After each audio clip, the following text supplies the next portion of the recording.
All right, today we're going to do something really important. We're going to completely shatter the illusions that keep most people financially stuck.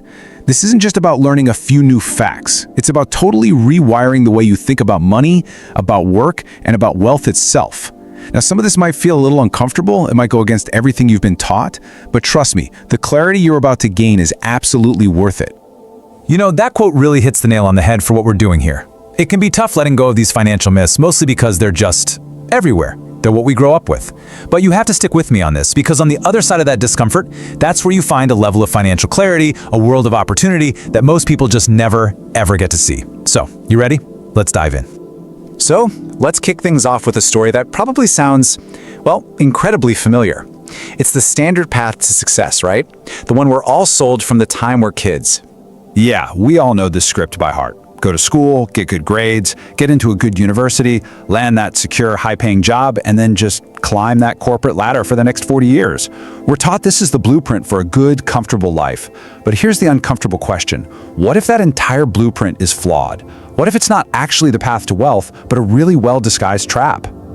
Okay, let's start by dismantling the biggest illusion of them all. The concept of a monthly salary.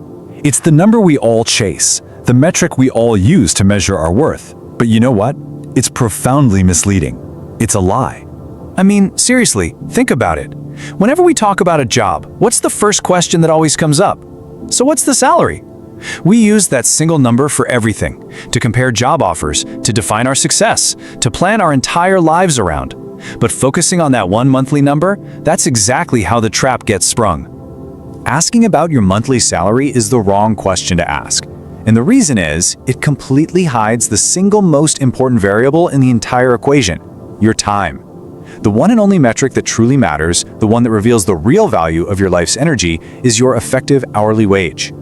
And this is where all our assumptions just get flipped completely upside down. See, on paper, that HR director's salary looks fantastic, right? It's almost 25% higher than the developer's.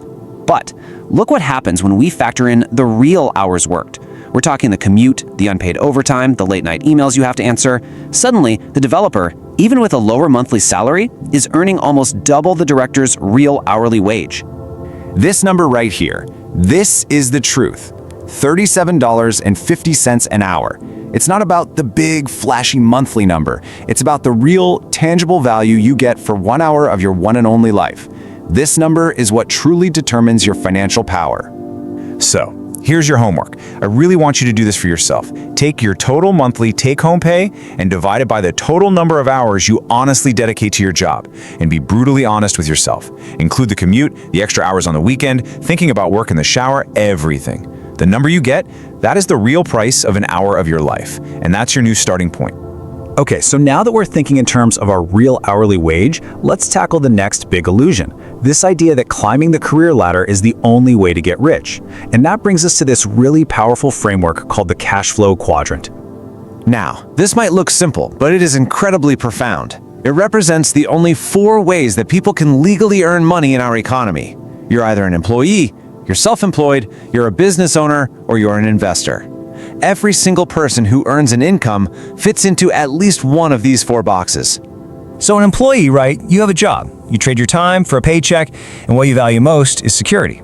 A self-employed person, think a freelancer or a small shop owner, they own their job, and they really value having control. A business owner, though, they own a system, and they have people working for them. They value freedom. And finally, an investor makes their money work for them, also valuing, you guessed it, freedom. And right here, this is the great divide. This isn't just about different kinds of jobs. This is about 2 fundamentally different ways of thinking. See, on the left side, as an employee or self-employed, you are the engine. You trade your own, very limited time for money. There's a hard ceiling on your income. But on the right side, you're not the engine. You build the engine. As a business owner or investor, you leverage other people's time and other people's money. And that means there is no ceiling. This is the critical shift from just earning a living to actually building a fortune. Okay, this brings us to the third and honestly maybe the most damaging illusion of all, especially for the middle class. And that's the confusion between what an asset is and what a liability is. Getting this one simple thing wrong is the main reason most people just stay stuck forever. The definition is so simple it's almost funny, yet so many people get it wrong. An asset puts money into your pocket. Period. End of story. It could be a rental property sending you a check every month, a stock paying you dividends, or a business that generates profit even when you're sleeping. An asset works for you. And a liability? Well, a liability takes money out of your pocket every single month. That beautiful house with the huge mortgage, the shiny new car on a payment plan, that credit card debt, they might feel like you own them, but financially, they're just drains. They are constantly demanding to be fed by your paycheck. So let's see how this actually plays out in the real world. For someone living paycheck to paycheck, the cash flow is brutally simple. Money comes in from a job, and it flows right back out to cover basic expenses like food and rent.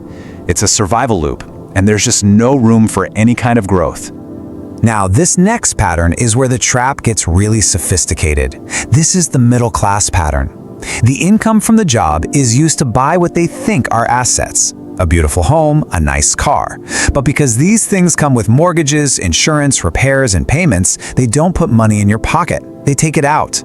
They are liabilities disguised as assets. And this is the hamster wheel of modern life. You work harder and harder just to pay for this ever-growing list of things you own that are in reality owning you. And here is the fundamental game-changing difference. The wealthy focus on one thing and one thing only: buying assets. Their assets generate income. And what do they do with that income? They use it to buy more assets. It creates this powerful, self-perpetuating cycle of wealth.